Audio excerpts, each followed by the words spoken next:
Il y a 3 ans, j'ai appris que ma mère m'avait menti toute ma vie. J'ai découvert que mon père n'était pas mon père biologique, que ma mère s'était mariée et avait été veuve enceinte de moi, et qu'elle avait coupé tout contact avec la famille de mon père biologique. Puis elle a rencontré mon père, l'a épousé, et ils ont convenu ne jamais me dire la vérité. Je n'ai découvert tout cela que parce que ma grand-mère maternelle m'a fait fouiller dans de vieux objets chez elle, et j'ai trouvé des photos et des documents. J'ai confronté ma mère. Elle m'a dit que cela n'avait pas d'importance et de laisser tomber. Alors je l'ai confronté ainsi que mon père. Ils m'ont dit que ce que j'avais appris ne changeait rien et de l'oublier. J'ai exigé qu'ils me disent la vérité. Alors j'ai eu une histoire. Elle n'a jamais dit de mal de mon père biologique ou de sa famille. Seulement, elle pensait qu'il était préférable de tourner la page et de laisser mon père être le seul père que je connaissais. Pas que ce soit mon beau-père. Elle ne voulait pas que je me sente jamais moins que son enfant. Elle m'a dit que je n'étais jamais un enfant de mon père biologique. Qu'elle l'aimait, mais qu'il était dans le passé. Et qu'il était dans la tombe. Et que sa famille n'avait pas le droit de rester dans ma vie. Mon père m'a dit qu'il voulait que je laisse tout ça derrière moi. Et que je ne cherche pas ma famille biologique. Je leur ai dit que je ne voulais plus jamais avoir affaire à eux. Nous n'avons eu aucun contact pendant 2 ans, c'était mon choix. Et finalement, j'ai pu retrouver la famille de mon père biologique. Ils étaient tellement heureux que je les ai contactés. Ils m'ont montré comment ils avaient cherché moi.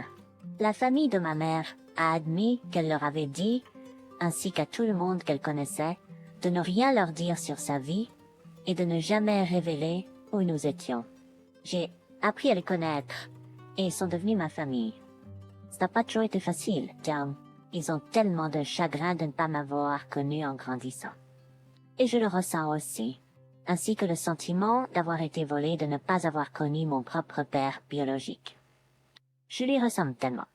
Et je me suis toujours demandé pourquoi je suis si différent du reste de ma famille. J'ai également découvert que mon père avait mis de l'argent de côté pour moi pendant les semaines où il savait que ma mère était enceinte. Il y a dire que certaines actes été rétablis entre mes parents pour moi.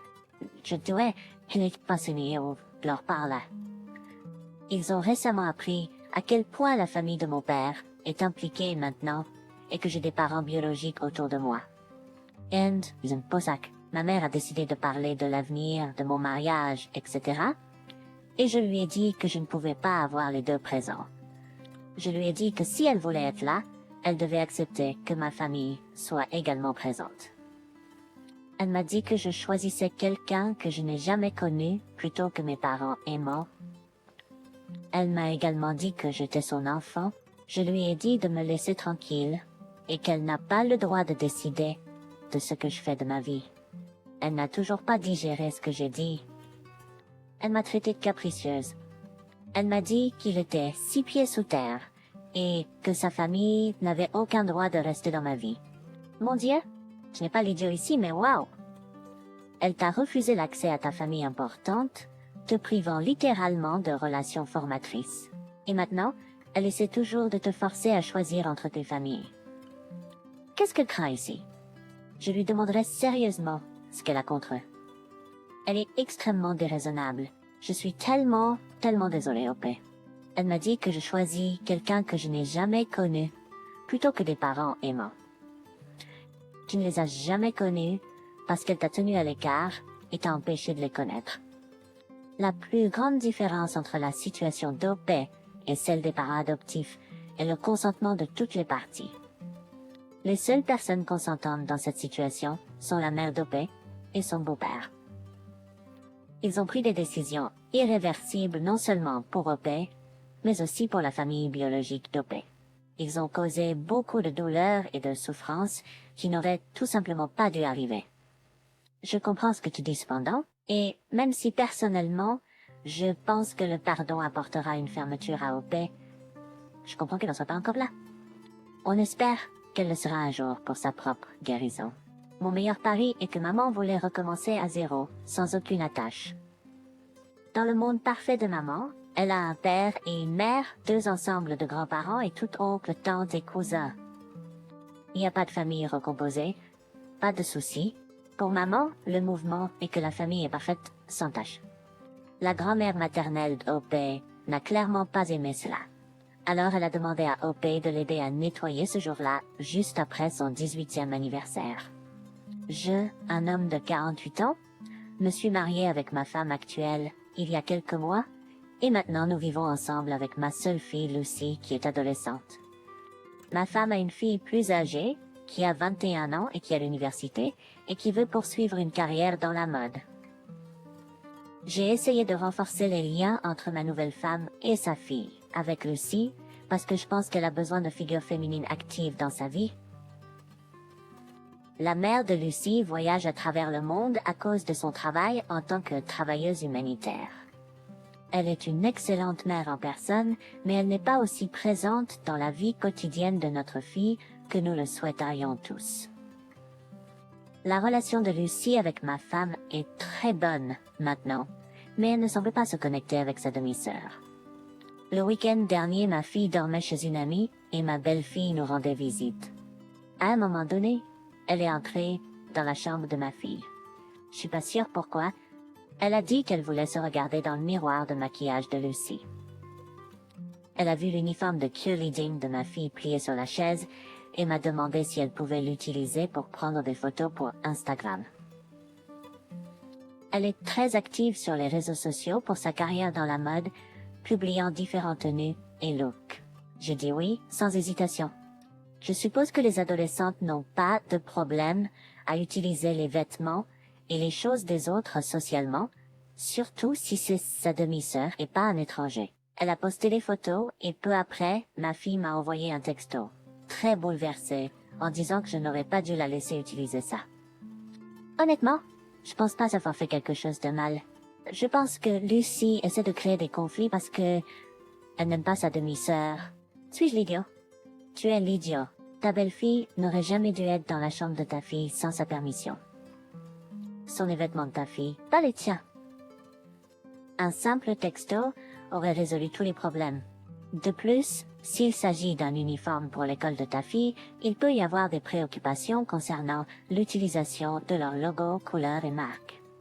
Si c'est le cas, ces préoccupations retomberont sur la participation de ta fille aux Pom Pom Girls. Il est courant que les filles se prêtent des vêtements avec permission, mais il est important de respecter les limites. OP, tu devrais savoir que ta fille pourrait avoir des ennuis avec son équipe de Pom Pom Girls, surtout si elle fréquente une école publique. Dans mon expérience, les élèves n'étaient pas autorisés à prêter leurs uniformes ou à les porter en dehors des activités sanctionnées par l'école. Permettre à un adulte de porter son uniforme de Pom Pom Girl pour attirer l'attention sur les réseaux sociaux pourrait avoir de graves conséquences. Il est important de mentionner que Lucy ne voit peut-être pas ta belle-fille comme sa demi-sœur, car elles ne vivent pas ensemble et n'ont pas grandi ensemble. Il n'est pas juste de les forcer à avoir une relation proche, car les bases habituelles des relations entre demi-frères et demi-sœurs n'existent pas. Cependant, tes actions ont fait que ta fille se sent en insécurité dans sa propre maison et lui ont enlevé son autonomie, son espace et son pouvoir de décision. Et il n'est pas juste de supposer que toutes les adolescentes aiment partager leurs vêtements. Et il est clair que ta belle-fille n'a pas de relation avec ta fille. Bonne chance pour ta relation avec ta fille à l'avenir. Au fait, ta belle-fille t'a peut-être tendu un piège. Est-ce que le miroir dans la chambre de ta fille est le seul dans la maison? Il semble que ta belle-fille savait exactement où se trouvait l'uniforme et ce qu'elle allait en faire. Mon ex et moi avons une fille adolescente ensemble, et elle a également 2 autres enfants qui sont adolescents. Nous avons une garde partagée égale. Voici mon dilemme. Ma fille adore les jeux vidéo et nous demande à sa mère et à moi de lui acheter une PS5. Je lui en ai acheté une il y a quelques semaines, mais j'ai décidé d'attendre après un examen important et difficile pour lui donner en récompense d'avoir obtenu un A+, ce que je savais qu'elle ferait. Cependant, mon ex m'a appelé récemment et m'a demandé de ne pas acheter de PS5 pour ma fille. Apparemment, elle se vante auprès de ses frères et sœurs et les rend jaloux. parce que leurs parents ont des difficultés financières et ne peuvent pas se permettre les mêmes privilèges que ma fille. Mon ex m'a fait une longue leçon sur le fait que ma fille ne mérite pas un autre privilège à cause de son comportement. Je lui ai dit que j'y réfléchirais, mais je n'ai fait aucune promesse. Il y a quelques jours, ma fille a reçu ses résultats d'examen et non seulement elle a obtenu un A+, mais elle a été la seule de sa classe à le faire. J'étais extrêmement fière et j'ai décidé qu'elle méritait d'avoir sa nouvelle PS5 et je la lui ai donnée. Hier, je l'ai emmenée chez sa mère et quelques minutes après mon départ, mon ex m'a appelé en criant, me demandant pourquoi je l'avais fait, alors qu'elle m'avait spécifiquement demandé de ne pas le faire. Elle pense que je suis un énorme idiot pour avoir fait ça, mais je pense qu'en tant que père, je devrais pouvoir décider de ce que ma fille mérite ou ne mérite pas, et mon ex n'a pas le droit de me dire quoi faire. Edith, elle l'a emporté avec elle chez sa mère. Elle l'a surtout emporté avec elle pour passer le temps quand elle était là. Mais quel choix terrible. Tu savais que maman ne voulait pas qu'elle l'ait, et tu l'as quand même acheté pour elle. Elle se pose maintenant un nouveau problème à maman. Ta fille se dispute maintenant avec ses frères et sœurs, ce que tu savais déjà être un problème. Oh, la PS5 par sa nature risque d'isoler encore plus votre fille de ses frères et sœurs. Vous mettez maman dans une situation où elle doit être la méchante. Vous apprenez à votre fille qu'elle n'a pas à respecter les règles de maman. Donc c'est vous l'idiot, pas pour avoir acheté la PS5, mais pour l'avoir envoyée chez maman alors que vous saviez qu'elle ne voulait pas l'avoir là-bas. C'est les enfants européens et l'idiot. C'est une chose de contrôler ce qu'un enfant fait chez soi et une autre de laisser l'enfant avoir quelque chose que son ex ne veut pas chez elle. J'ai l'impression qu'il essaie de semer la zizanie. Il est vraiment dans l'intérêt d'un enfant que les parents règlent leurs différends de manière amicale, ou du moins civilement. Suyasok, pour récompenser son comportement idiot. Vous venez d'apprendre à votre fille que la réussite scolaire est plus importante et plus précieuse que d'être une personne bonne et gentille. Avez-vous même parlé avec elle de la façon dont elle traite ses frères et sœurs? Il est bien d'obtenir la PS5 pour elle, même si ses frères et sœurs ne peuvent pas en avoir une aussi. Mais la laisser s'en tirer avec un comportement idiot parce que vous avez cette attitude de « tu peux pas me dire quoi faire avec votre ex » n'est pas acceptable. Elle doit apprendre à être reconnaissante de ses privilèges et ne pas les frotter au visage des autres. Ma sœur, 24 ans, et moi, 28 ans, avons toujours été proches. Mais les choses sont tendues depuis que je me suis fiancée. Nous avons eu des disputes sur tout, de la couleur des robes de demoiselle d'honneur au type de fleurs que nous utilisons. Ah, mais notre plus grand désaccord concerne son petit ami, 37 ans. Ils ne sortent ensemble que depuis quelques mois, et je ne me sens pas à l'aise de l'avoir à mon mariage. C'est un petit événement et nous n'avons invité que des personnes proches de nous et qui ont fait partie de nos vies depuis longtemps. Nous ne voulions pas inviter des étrangers ou des personnes que nous connaissons à peine. Quand j'ai dit à ma sœur qu'elle ne pouvait pas amener son petit ami, elle était absolument furieuse. Elle m'a accusé d'être égoïste et de ne pas me soucier de son bonheur. Elle a même menacé de ne pas assister au mariage s'il ne pouvait pas venir. Je lui ai calmement expliqué mes préoccupations, mais je lui ai dit que je ne ferai pas de compromis là-dessus. C'est mon jour de mariage, et je veux être entourée de personnes que j'aime et qui ont fait partie de ma vie, et qui ont été là pour moi tout au long de ma vie. Si je cède et laisse sa petite amie venir, cela créera un mauvais précédent pour notre relation. Mais maintenant, je crains d'avoir quand même ruiné notre relation. Ma sœur ne m'a pas parlé depuis des jours, et j'ai peur qu'elle ne vienne même pas au mariage. Suis-je l'idiot d'avoir tenu bon et de risquer de sacrifier ma relation avec ma sœur le jour de mon mariage? Vous êtes l'idiot? Je n'étais même pas au courant qu'on pouvait inviter quelqu'un à un mariage sans inviter son partenaire. Ne soyez pas égoïste. Laissez votre sœur être heureuse aussi. Elle ne veut pas que les gens la voient sans un plus un et fassent des suppositions sur le fait qu'elle ne peut pas trouver un homme. À moins que vous ne pensiez qu'il va déclencher une bagarre, faire une demande en mariage pendant la première danse ou chanter du karaoké pendant les discours, laissez l'homme venir. Cela va créer une rupture entre vous et votre sœur pour toujours, si vous ne le faites pas. Ça ne vaut pas la peine de perdre une sœur pour ça. Il est le petit ami depuis quelques mois, pas depuis quelques années. Tout le monde ne veut pas ou ne peut pas se permettre un mariage où tout le monde est leur hamster ou un invité supplémentaire. Pas l'idiot. Tu n'as pas besoin d'avoir le sugar daddy de ta sœur depuis 2 mois à ton mariage si tu ne veux pas. Note, toutes les relations avec une personne de moins de 25 ans et une autre de plus de 35 ans sont des situations de sugar, jusqu'à preuve du contraire à mon avis. Lol, mignon, que tu penses que les jeunes femmes obtiennent beaucoup d'argent de ces relations avec une grande différence d'âge. La plupart du temps, il n'y a pas de sugar. Juste beaucoup d'exploitation de la vulnérabilité et de la naïveté d'un côté, et de la naïveté et du sentiment d'être spécial de l'autre côté. Les grandes différences d'âge où une personne a moins de 25 ans sont un énorme drapeau rouge. Elle est adulte. C'est sa vie, blablabla. Mais nous savons tous que ce n'est rarement une indication d'une relation égale, heureuse et saine. Cela combiné avec la méfiance vague de OP envers ce gars est tout ce dont j'ai besoin pour ne pas vouloir qu'il fasse partie du grand genre d'OP. OP est une préoccupation valable. Cependant, je veux savoir pourquoi elle a eu un réel pouvoir de décision dans ton mariage jusqu'à présent. Tu as dit, nous avons eu des disputes surtout de la couleur des robes de demoiselle Eldonner au type de fleurs que nous utilisons, Lent. Si elle se plaint des fleurs, des robes, et maintenant du petit ami, désinvite-la simplement, car elle rend ton jour heureux si rempli de drames. Contexte, pour mon 24e anniversaire, on m'a offert un batteur sur socle KitchenAid en métal gris pour mon appartement. C'était environ $700, je pense. Cependant, je ne l'ai pas demandé. Et, honnêtement, je déteste la couleur car elle ne correspond à rien dans mon appartement. C'est aussi trop grand. Je l'ai donné à mon ami qui l'a aimé et qui déménageait dans un autre état.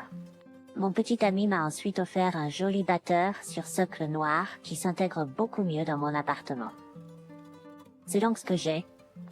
Mon père était là hier soir et il a remarqué que le batteur sur socle gris avait disparu et avait été remplacé par le noir. Il a demandé où il était et je lui ai dit la vérité, à savoir que je trouvais le gris si laid. Donc je l'ai donné à mon ami et mon petit ami m'a offert le noir à la place. Mon père était choqué et a dit que le batteur sur socle gris avait coûté cher et qu'il pensait que j'aurais aimé. C'est pourquoi il me l'a offert. Peut-être que c'est là que je suis l'idiot. J'ai dit que s'il avait été plus observateur, il aurait su que je déteste le gris, ma couleur préférée. Tout le monde dans ma ville sait. Je n'essayais honnêtement pas d'être impoli. Je disais juste un fait.